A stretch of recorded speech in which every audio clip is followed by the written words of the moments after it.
Joy to the world, the Lord is come. Let earth receive her King. Shalom. Shalom. Prepare him room. And heaven and nature sing. And heaven and nature sing. And heaven and nature sing. Joy to the world, the Lord is come. Let earth receive her King. Dalam Injil Lukas pasal yang kedua, Lukas pasal sing, and heaven and nature sing, and heaven and nature sing. Dalam Natal ya. Lukas 2 ayat yang ke-14 sama-sama 2-3 ya. Kemudian bagi Allah di tempat yang maha tinggi dan damai sejahtera di bumi di antara manusia yang berkenan kepadanya. Amin. Ya. Tema Natal bagi kita malam hari ini, damai sejahtera di bumi di antara orang yang berkenan kepadanya. Nah, jadi yang dibutuhkan semua orang sekarang ini adalah damai sejahtera. Ya, situasi dunia, ya, situasi politik, ya, situasi lingkungan kita masing-masing, ya, sampai kepada situasi keluarga itu sangat mempengaruhi hati dan pikiran kita, ya, yang seringkali bisa menyebabkan hilangnya damai sejahtera. Kalau sudah hilang damai sejahtera, maka yang terjadi adalah percekcokan, pertengkaran, ya. Bahkan juga itu bisa mempengaruhi kesehatan secara jasmani, ya. Jadi damai sejahtera itu mempengaruhi secara jasmani dan rohani. Ya. Tadi pagi saya dengar berita di televisi, kasus COVID sudah kembali muncul di Jakarta, sudah ada 200 kasus, ya. Nah, jadi itu kan juga mempengaruhi kalau pikiran kita terus dibayang-bayang seperti itu, ya, lama-lama kesehatan bisa menurun, ya. Ditambah lagi kasus situasi politik yang sekarang, ya, makin dekat pemilu bisa aja suasana makin panas, ya. Apalagi kalau sudah fokus kepada uang bisa terjadi selisih paham. Akan tetapi kalau ada damai sejahtera, semuanya akan aman. Amin. Ya. Tapi kalau sebaliknya tidak ada damai, persekutuan pun bisa pecah. Jangan persekutuan di dunia, persekutuan di dalam gereja pun bisa pecah.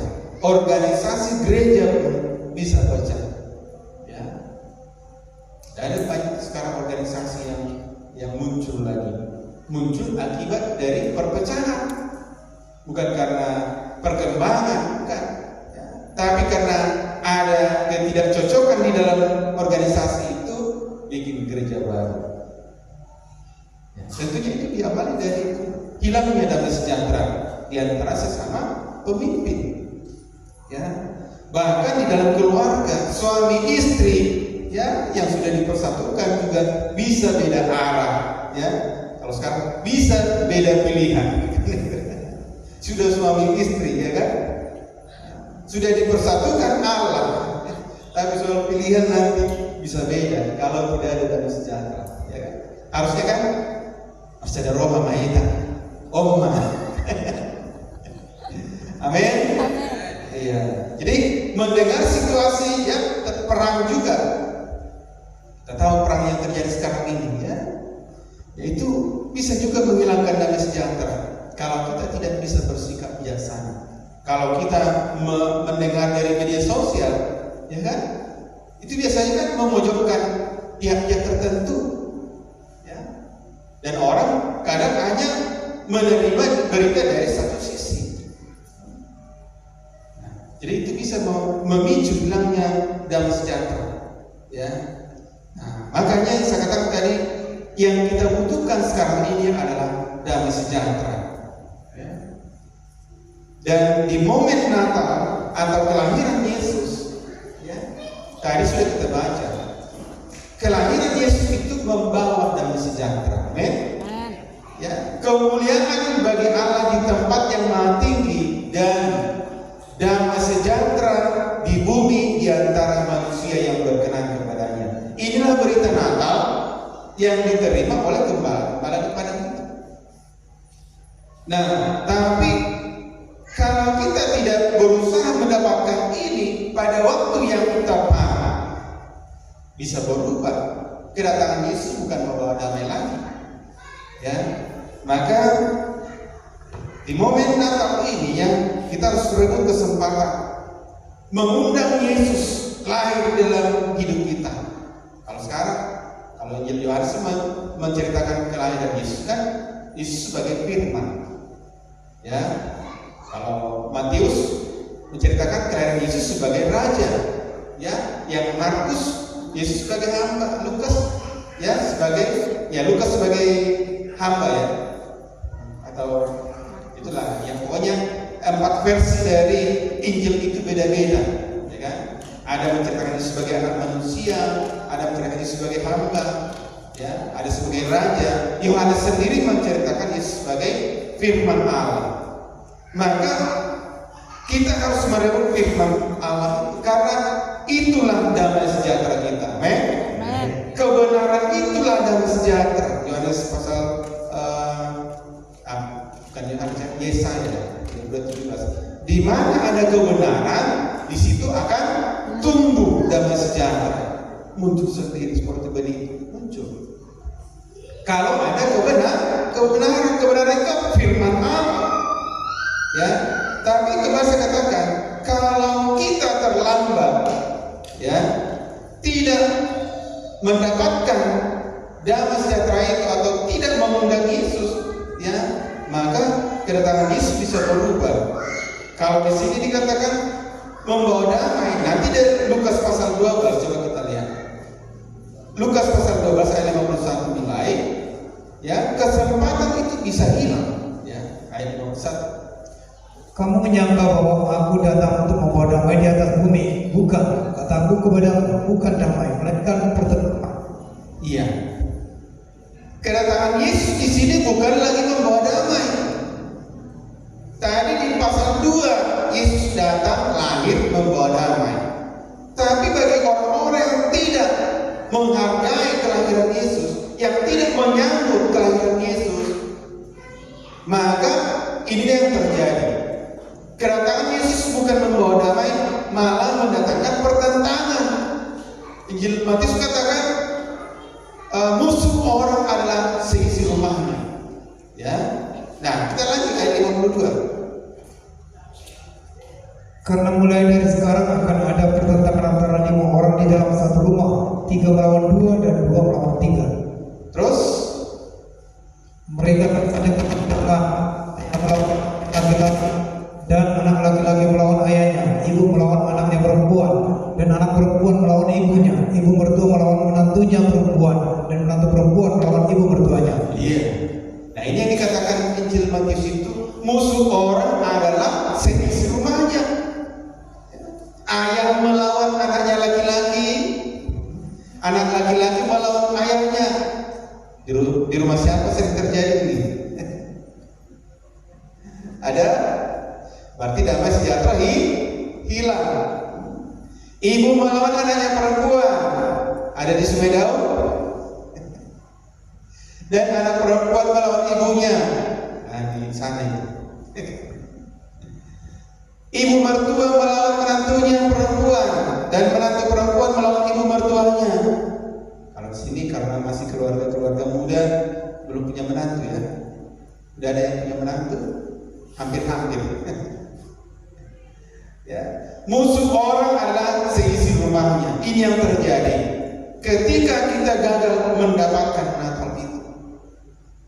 Ketika kita mengabaikan momen Natal, kelahiran Yesus, maka Yesus bukan lagi datang membawa damai.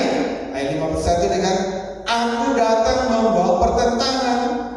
Maka selagi ada kesempatan, mari kita berjuang menjadi orang yang berkenan kepada Allah. Karena tadi dalam Lukas 2 ayat 12 itu kan, damai sejahtera di bumi di antara orang yang berkenan kepadanya. Maka kalau kita ingin mendapatkan kedamaian, damai sejahtera, maka kita harus bisa menjadi orang yang berkenan kepada Tuhan. Amin.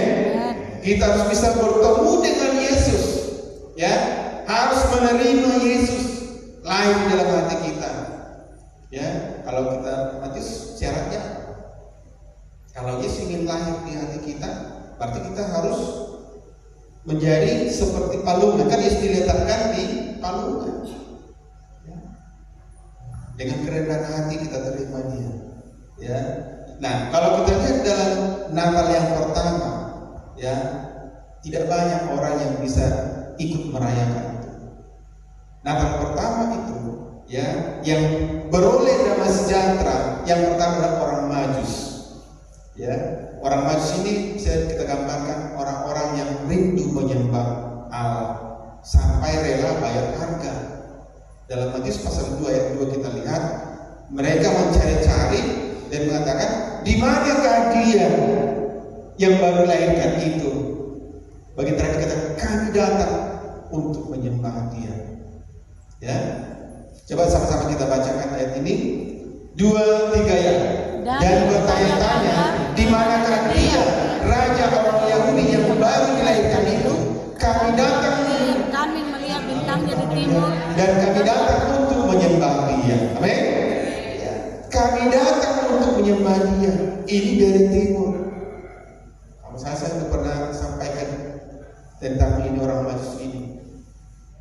Mereka bisa sampai berbulan-bulan dari timur sampai ke Yerusalem, sampai ke Bethlehem, mengorbankan banyak waktu, banyak harta, ya kan?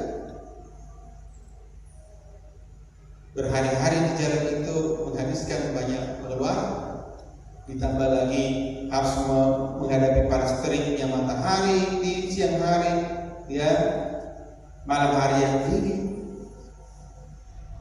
Banyak yang dikorbankan, tapi demi untuk menyembah Dia. Jadi mereka ada cinta untuk Tuhan, ada kerinduan untuk menyembah Tuhan. Inilah yang berhasil bertemu dengan Yesus, ya, yang berhasil merayakan Natal pertama. Yang kedua adalah gembala-gembala di padang yang sedang menggembalakan kambing domba dalam Lukas 2 ayat ke-8. Lukas 2 ayat yang ke-8. Di daerah itu ada gembala-gembala yang tinggal di padang menjaga kawanan ternak mereka pada waktu malam. Iya, menjaga kawanan ternak mereka pada waktu malam. Ini gambaran orang-orang yang cinta Tuhan, yang mau melayani Tuhan, tidak kenal waktu. Ya, pastinya ada banyak gembala-gembala pada waktu itu. Ya, karena pada dasarnya orang Israel itu kan gembala, kebanyakan memelihara ternak. Ya, kebanyakan. Berarti banyak gembala pada waktu itu. Tapi mereka tidak semua yang bisa merayakan Natal itu. Hanya gembala-gembala yang pada waktu malam itu memang sedang di padang menjaga ternak mereka. Gembala-gembala lain kenapa nggak bisa? Ya mungkin sebelum gelap mereka sudah pulang. Biar cepat kita istirahat. Sekarang juga banyak hamba-hamba Tuhan, pelayan-pelayan Tuhan yang melayani hanya karena jadwal. Ya, kalau bukan jadwalnya nggak datang. Jadi nanti gagal seperti gembala-gembala yang lain itu. Ini gembala-gembala yang berhasil ikut di dalam Natal pertama adalah gembala-gembala yang menjaga kawanan ternak mereka sampai pada waktu malam di padang. Karena Yesus bukan lahir di kota, ya, justru di kandang domba. Nah, jadi akhirnya mereka inilah yang berhasil mendapatkan damai sejahtera itu, ya. Dan akan banyak nanti pelayan-pelayan Tuhan sudah melayani tapi tidak mendapat damai sejahtera. Karena tadi ada yang melayani hanya karena jadwal, ada yang melayani ya karena gembala dan sebagainya. Ya, kalau jadwal melayani ya bisa datang cepat. Nah, selainnya gimana? Ini bukan apa ya? Bukan Yesus yang kebetulan. Ya, nah itu. Tapi ada juga ternyata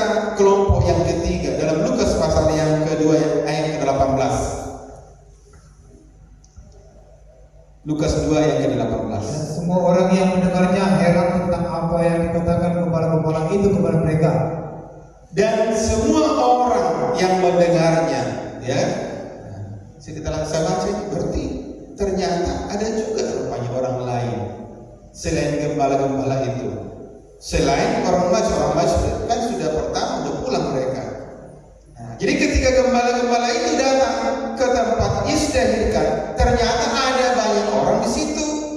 Maka ketika gembala-gembala menceritakan pengalaman mereka di padang, mengapa mereka bisa sampai di sini? Apa yang dikatakan malaikat itu kepada gembala diceritakan kepada Yusuf dan Maria. Maka di sini dikatakan semua orang yang mendengarnya heran. Berarti ada lagi orang-orang lain yang berhasil merayakan Natal pertama. Tapi sekarang tadi orang yang berkenan kepada Allah. Siapa orang yang berkenan kepada Allah? Dalam Kisah Rasul pasal yang 10 ayat 35, ini juga sudah sering kita baca. Setiap orang dari bangsa manapun yang takut akan Dia dan yang mengamalkan kebenaran berkenan kepadanya. Iya. Nah, jadi kita pun di sini, kalau kita ingin mendapatkan damai sejahtera itu, maka ada kesempatan. Kesempatannya apa? Kalau kita menjadi orang yang berkenan kepada Allah, ya, dengan cara apa? Mengamalkan kebenaran. Mengamalkan kebenaran. Ya. Mengamalkan artinya melaksanakan atau menerapkan. Kebenaran itu firman Allah, Yohanes 17. Firman adalah kebenaran, dikatakan di situ. Ya. Nah, jadi mengamalkan kebenaran artinya menerapkan firman Tuhan dalam kehidupan kita sehari-hari. Kita hidup dipimpin oleh firman, ya. Tentunya diawali dari hati dan pikiran kita dikuasai oleh firman, maka itu juga yang kita lakukan. Karena apa yang kita lakukan itu tentunya dikontrol, diperintah oleh otak atau pikiran kita ini. Ya. Termasuk apa yang kita ucapkan juga dikontrol atau keluar dari hati dan pikiran kita. Dalam Matius pasal yang ke-15 ayat 18 dan 19 dikatakan apa yang keluar dari mulut itu bersumber dari hati. Dalam Matius pasal yang ke-15, ya. Tetapi yang keluar dari mulut berasal dari hati, dan itulah yang menajiskan orang. Terus, karena dari hati timbul segala pikiran jahat, pembunuhan, perzinahan, percabulan, kecurian, sumpah palsu dan pemujaan. iya. Nah, jadi kalau orang tidak mengamalkan kebenaran, berarti inilah yang ada di dalam hatinya. Inilah yang dilakukan. Sudah pasti tidak berkenan kepada Allah. Maka kalau kita ingin menjadi orang yang berkenan kepada Allah, firman yang sudah kita dengarkan, kita lakukan. Maria katakan di dalam Lukas itu, Maria dikatakan merenungkan firman itu siang dan malam. Baru nanti itu yang dilakukan, itu yang dikerjakan, ya, supaya apapun yang kita perkatakan itu sesuai dengan firman Tuhan. Karena bahasa katakan damai sejahtera juga bisa hilang oleh perkataan-perkataan yang tidak sesuai dengan kebenaran firman Tuhan. Coba kalau kita, ya, mengatakan kebohongan-kebohongan, memfitnah orang, ya, pasti orang lain bisa tersinggung, marah-marah, ya. Makanya dalam Roma pasal 12, dalam Roma 12 kita lihat ayat yang kedua, ya. Berubahlah katanya oleh pembaharuan budimu, ya, ayat 2. Janganlah kamu menjadi serupa dengan dunia ini, tetapi berubahlah oleh pembaharuan budimu, sehingga kamu dapat membedakan mana kehendak Allah, apa yang baik, yang berkenan kepada Allah dan yang sempurna. Iya, ya. Kita harus berubah supaya bisa menjadi orang yang berkenan atau tahu apa yang berkenan kepada Allah, apa yang baik, apa yang sempurna yang dikehendaki Allah. Maka dikatakan kita harus berubah oleh pembaharuan budimu. Tapi untuk kita bisa berubah tentunya kita harus dengar firman Tuhan. Karena firman itu yang sanggup mengubah hidup kita. Di sekolah sering saya sampaikan itu fungsi firman Tuhan, manfaat firman Tuhan dalam, ya, surat Timotius itu, ya. Segala tulisan yang dilanggengkan Allah bermanfaat untuk mengajar, mendidik orang dalam kebenaran, memperbaiki kelakuan dan apa? Menyatakan kesalahan. Ya, maka sedikit demi sedikit ada perubahan, berubah oleh pembaruan budi pikiran kita di baru hidup kan. Ya, dari situ kita tahu, oh ini yang berkenan kepada Allah. Oh ini yang Tuhan kehendaki. Oh ini nggak boleh. Ini Tuhan marah. Sampai nanti kita tahu apa yang sempurna, yang Tuhan kehendaki. Ya. Nah, jadi orang yang berkenan kepada Tuhan adalah orang yang mengetahui kehendak Allah dengan sempurna. Amin. Maka yang harus kita kejar adalah bagaimana kita bisa mengerti kehendak Allah dengan sempurna.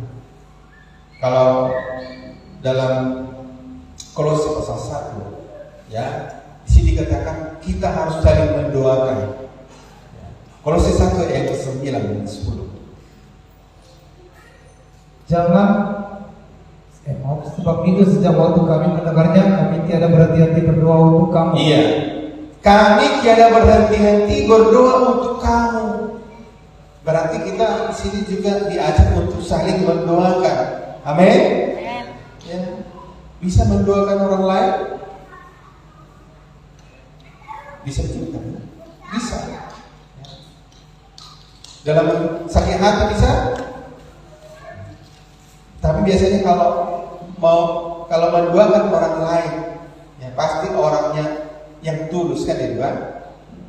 Kalau nggak tulus, apalagi dia sakit hati, saya mati hanya di dalam ini. Dikutuki, ya bukan didoa. Ya, kalau ada kebencian di hati, ya pasti nggak didoakan, dikutuki. Semoga tidak lewat tahun baru itu. Ya, tapi firman Tuhan mengatakan kita harus saling mendoakan. Amin. Terus untuk apa? Apa yang diminta dalam doa? Terus Pak? Kami meminta supaya kamu menerima segala hikmat dan pengertian yang benar untuk mengetahui kehendak Tuhan dengan sempurna. Amin. Iya. Saling mendoakan supaya jemaat lain bisa ada hikmat dan pengertian. Dari situ kita tahu apa kehendak Tuhan. Ya. Lewat hikmat yang Tuhan berikan itu.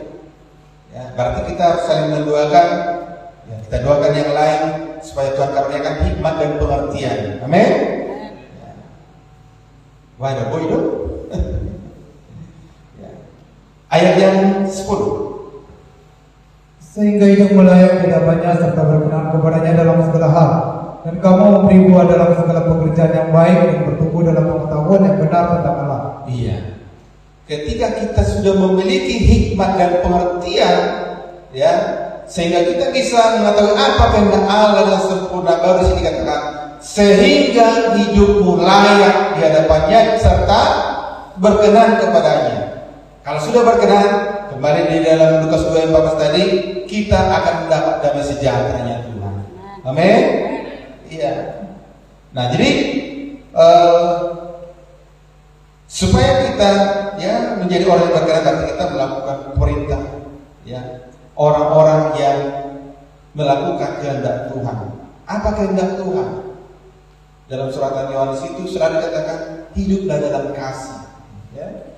Surat Yohanes itu ya identik dengan kasih. Perintah Allah, coba dalam 1 Yohanes 3 ya, ayat 11. 1 Yohanes 3:11. Inilah kehendak Allah yang harus kita lakukan. Sebab inilah berita yang telah kamu dengar dari mulanya, yaitu bahwa kita harus saling mengasihi. Iya, harus saling mengasihi. Baru nanti bisa saling mendoakan. Kalau nggak mengasihi, tadi saya katakan bukan mendoakan, mengutuk, ya, menjatuhkan temannya, ya. Apalagi dalam profesi, ya, yang ada jabatan-jabatan, berusaha menjatuhkan teman supaya dia bisa naik, ya, itu sistem dunia, ya. Tapi harus katakan saling mendoakan, saling mengasihi, ya. Itu lagi ayat yang ke-23.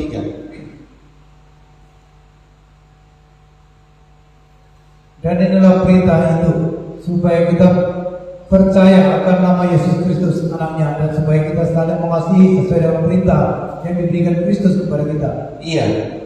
Kembali sini dikatakan supaya kita saling mengasihi sesuai dengan perintah yang diberikan Kristus kepada kita. Ya. Hukum kasih juga dikatakan kasihilah. Hukum pertama kasihlah Tuhan Allah kita gitu kan. Hukum yang kedua kasihilah sesamamu seperti dirimu sendiri. Ya. Ukurannya mengasihi orang lain adalah mengasihi diri kita sendiri. Berarti harus sampai bisa menganggap orang lain itu bagian dari diri kita. Ada orang menyakiti dirinya, selagi normal nggak ada itu. Berarti di antara kita tidak ada yang saling menyakiti. Amin. Saling mengasihi. Nah, jadi salah satu bukti orang yang berkenan kepada Tuhan adalah hidup di dalam kasih. Ya, hidup di dalam kasih. Karena orang yang di dalam kasih berarti orang yang taat kepada perintah Tuhan. Itulah orang yang berkenan kepada Tuhan. Itulah orang yang hidup di dalam kebenaran, hidup di dalam firman. Nah, merayakan Natal berarti kita menerima kebenaran dan hidup di dalam kebenaran. Karena Yesus itu firman itu kebenaran. Kebenaran itu Allah. Menerima firman berarti menerima Allah dalam diri kita. Menerima Allah berarti kita harus melakukan perintahnya. Perintahnya apa? Kasihilah sesama manusia atau hidup di dalam kasih. Mengasihi Allah tapi membenci sesama itu omong kosong. Mengasihi Allah harus kita terapkan lewat mengasihi sesama. Nah, jadi orang Majus yang ikut merayakan Natal pertama itu, ya, mereka hidup di dalam kebenaran dan mereka hidup mengikuti firman Tuhan yang datang melalui mimpi. Kalau dalam Matius pasal 2 ayat 12, ya. Jadi sekalipun firman yang mereka terima itu melalui mimpi, mereka taat. Ayat 12. Dan karena diperingatkan dalam mimpi supaya jangan kembali kepada Herodes, maka pulanglah mereka ke negerinya melalui jalan baik. Iya. Nah, jadi melalui mimpi pun mereka taat juga. Umat Tuhan kan udah langsung karena pura-pura gak dengar, ya kan? Sudah langsung. Nah, makanya kita seringkali hilang damai sejahtera. Gembala-gembala juga bersuka cita karena mereka bisa menyaksikan kebenaran firman yang mereka dengar itu dari malaikat. Dan apa yang mereka dengar itu benar-benar terjadi kenyataan. Itu sudah disampaikan Pak Belpa kemarin dalam ibadah doa ya. Gembala-gembala bersuka cita karena segala sesuatu yang mereka dengar itu memang terjadi demikian.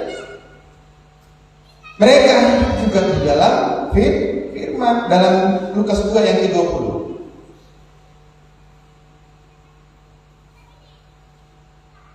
Ya. Maka kembalilah gembala-gembala itu sambil memuji dan memuliakan Allah karena segala sesuatu yang mereka dengar dan mereka lihat semuanya sesuai dengan apa yang telah dikatakan kepada mereka. Iya. Nah, akhirnya mereka pulang dengan sukacita dengan damai sejahtera. Beda dengan gembala-gembala lain.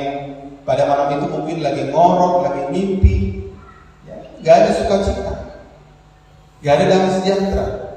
Mereka gagal mengikuti merayakan Natal pertama itu. Nah, jadi orang-orang yang telah menyaksikan kelahiran Yesus pada Natal pertama pulang dengan damai sejahtera. Ya. Nah, jadi kita pun tadi ada kesempatan bagi kita. Siapa yang berkenan kepada Allah, itulah yang mendapat damai sejahtera. Ya, damai sejahtera di bumi di antara orang-orang yang berkenan kepadanya. Tadi kita sudah dengarkan bagaimana supaya kita menjadi orang yang berkenan kepada Tuhan. Kita harus menjadi orang-orang yang mengamalkan firman Tuhan, mengamalkan kebenaran. Siapapun, bangsa manapun. Sekali lagi dulu dalam Lukas pasal yang 10 ayat 35 ya. Kisah Rasulnya, Kisah Rasul 10 ayat 35. 35. Kisah Rasul 10 ayat 35. Setiap orang dari bangsa manapun yang takut akan Dia dan yang mengamalkan kebenaran berkenan kepadanya. Iya, setiap orang dikatakan dari bangsa manapun. Ini tidak berbicara tentang agama, ya. Jadi dari bangsa manapun, agama apapun, kalau dia mau mengamalkan kebenaran sini kebenaran firman Tuhan, ya, bukan kebenaran manusia, ya. Yang mengamalkan kebenaran berkenan kepadanya. Dan kalau sudah berkenan, berarti sudah layak menerima damai sejahtera. Ya. Pulang dengan damai sejahtera, pulang dengan sukacita. Jadi kita pun ya nantinya hendaklah kita semua pulang dengan sukacita, damai sejahtera. Amin. Karena kita sudah mendapatkan damai dari Allah. Kita sudah mendengarkan firman Tuhan. Ya, sudah hidup di dalam firman Tuhan. Bahkan sudah melakukan firman Tuhan sedikit demi sedikit. Amin. Ya. Nah, kami pernah belajar dalam kalau pelajaran SMK kelas 12 itu tentang damai sejahtera. Damai sejahtera itu mengandung 4 hal. Yang pertama itu ada persahabatan. Jadi dalam persahabatan pun harus ada damai sejahtera. Ya, coba dalam Zakaria pasal 6 ayat 13. Zakaria pasal 6 ayat 13. Dialah yang akan mendirikan bait Tuhan, dan Dialah yang akan mendapat keagungan dan akan duduk memerintah di atas tatanya. Di sebelah kanannya akan ada seorang imam dan permufakatan tentang damai yang akan ada di antara mereka berdua. Iya, permufakatan damai tentang damai. Ya, bukan perselisihan yang ada. Ya, jadi yang dalam bersahabat ya harus tetap di dalam damai sejahtera. Amin. Sama seperti Daud dan Yonatan. Tahu kan ceritanya? Daud dan bapaknya Yonatan bermusuhan. Bahkan Saul itu bapaknya Yonatan selalu berusaha untuk membunuh Daud. Tapi anehnya Daud dan Yonatan anaknya Saul itu bersahabat karib, ada damai sejahtera. Ya. Sehingga Daud tidak ya memang karena takut akan Tuhan juga, dia tidak pernah mau membalas kejahatan daripada Saul itu. Ada damai sejahtera di dalam hatinya. Jadi kita umat Tuhan di dalam bersahabat, di dalam bertetangga juga harus ada damai sejahtera. Amin. Ada di sini yang lagi selisih paham dengan tetangga, firman Tuhan kata kejarlah perdamaian. Ya. Jangan sampai lewat tahun 2003 tetap ada yang slack di hati. Nah, damai sejahtera itu harus memerintah dalam hati kita. Itu dalam surat Yohanes ayat 1. Hendaklah damai sejahtera Kristus memerintah dalam hatimu. Yang kedua, damai sejahtera itu berbicara tentang kesejahteraan. Sejahtera secara menyeluruh. Jadi termasuk di situ kesehatan, kemakmuran ya, yang berasal dari Tuhan. Damai sejahtera. Jadi ada kesejahteraan secara menyeluruh. Jadi termasuk kesehatan kita itu ya datangnya dari damai sejahtera Allah. Kalau hati kita tidak damai, ya kan ada kan terus berdebar-debar jantungku. Ada selalu dibayang-bayangi rasa takut, khawatir, cemas, ya. Lama-lama nanti badannya, tubuhnya lemah karena pikirannya enggak tenang.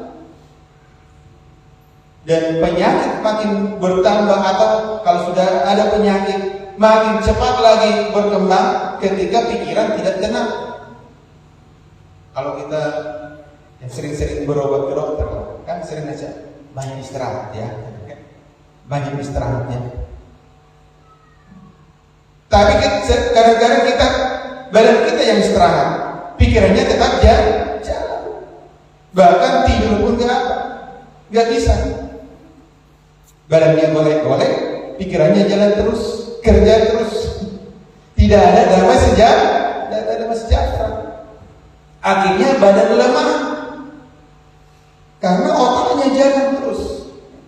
Padahal otak kita sebenarnya harus istirahat juga. Ya, itu sangat mempengaruhi kesehatan. Yang ketiga, keamanan, ya. Jadi damai sejahtera itu juga mengandung keamanan. Ya. Yerka itu, atau kita baca Hakim-Hakim pasal 11 ayat 31, dia bernazar itu, ya. Kalau apapun kalau aku aman, selamat, damai, pulang dari berperang, apapun yang keluar dari rumah persembahkan kepada Tuhan, katanya. Ayat 31. Hakim-Hakim 11 ayat 31. Maka apa yang keluar dari pintu rumahku untuk menemui aku, pada waktu aku kembali dengan selamat dari Bani Amon, itu akan menjadi kepunyaan Tuhan, dan aku akan mempersembahkannya sebagai korban perkara. Iya. Nah, pada waktu aku kembali dengan selamat, selamat di sini mengandung kata aman. Ya, aman berarti damai sejahtera. Itu akan menjadi kepunyaan Tuhan, katanya. Ya. Kalau ceritanya ternyata yang pertama kali keluar dari rumahnya menyambut bapaknya itu adalah anak gadisnya. Nah, yang keempat, damai sejahtera itu berbicara juga tentang keselamatan. Ya, jadi damai sejahtera ya berhubungan dengan keselamatan dalam Efesus pasal 2 ayat 14. Ya, karena kita selamat itu karena telah diperdamaikan dengan Allah. Ya, lewat apa? Lewat kematian Kristus. Ayat 14 mulai. Karena dialah damai sejahtera kita yang telah mempersatukan kedua pihak dan yang telah meruntuhkan tembok pemisah, yaitu perseteruan. Ya, terus 15. Sebab dengan matinya sebagai manusia ia telah membatalkan hukum Taurat dengan segala perintah dan ketentuannya, untuk menciptakan keduanya menjadi satu manusia baru di dalam dirinya, dan dengan itu mengadakan damai sejahtera. Iya, kita diperdamaikan. Yesuslah damai sejahtera kita, yang mendamaikan kita dengan Allah. Barulah ada keselamatan. Terus ayat 16. Dan untuk memperdamaikan keduanya di dalam satu tubuh dengan Allah oleh salib, dengan melenyapkan perseteruan pada salib itu. Terus Ia datang dan memberitakan damai sejahtera kepada kami yang jauh, dan damai sejahtera kepada mereka yang dekat.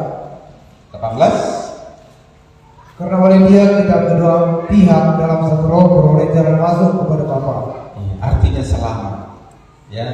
Nah, jadi itu tadi yang keempat, ya, damai sejahtera itu juga mengandung keselamatan. Itulah yang Tuhan berikan bagi kita. Jadi damai sejahtera Allah itu ya sempurna bagi kita, memberikan rasa aman, juga persahabatan yang akrab dengan tetangga dan lain sebagainya. Ada kesejahteraan, situ kesehatan jasmani dan rohani. Ya, kemudian juga kemakmuran ada di situ. Kemudian aman, sentosa. Kemudian terakhir selamat sampai di rumah Bapa. Jadi sempurna. Amin. Itulah yang Tuhan berikan di berkat Natal ini. Ya, damai sejahtera. Ini yang kita rebut. Amin. Nah, jadi merayakan Natal, ya, berarti kita harus sampai mendapatkan makna Natal, bukan makanan Natal, ya. Maknanya, ya. Damai sejahtera itu, damai sejahtera yang sesungguhnya, ya. Sehingga ke depan apapun yang kita hadapi, situasi apapun yang akan datang, yang akan kita hadapi, kita bisa tetap tenang. Ya, kenapa? Karena ada damai. Damai sejahtera itu membuat kita yakin, percaya bahwa Tuhan akan menolong. Bahwa kalau Matius katakan, ketika Yesus lahir disebut namanya Immanuel, Allah beserta kita. Kalau ini terus kita pegang, maka persoalan apapun yang kita hadapi, persoalan apapun yang akan dunia hadapi, ya, maka kita tetap tenang. Tidak ada cemas, tidak ada takut, ya, walaupun COVID dan sebagainya, perang, ya, kita bisa tetap aman. Amin. Ya, mari puji Tuhan sampai ke sini firman Tuhan.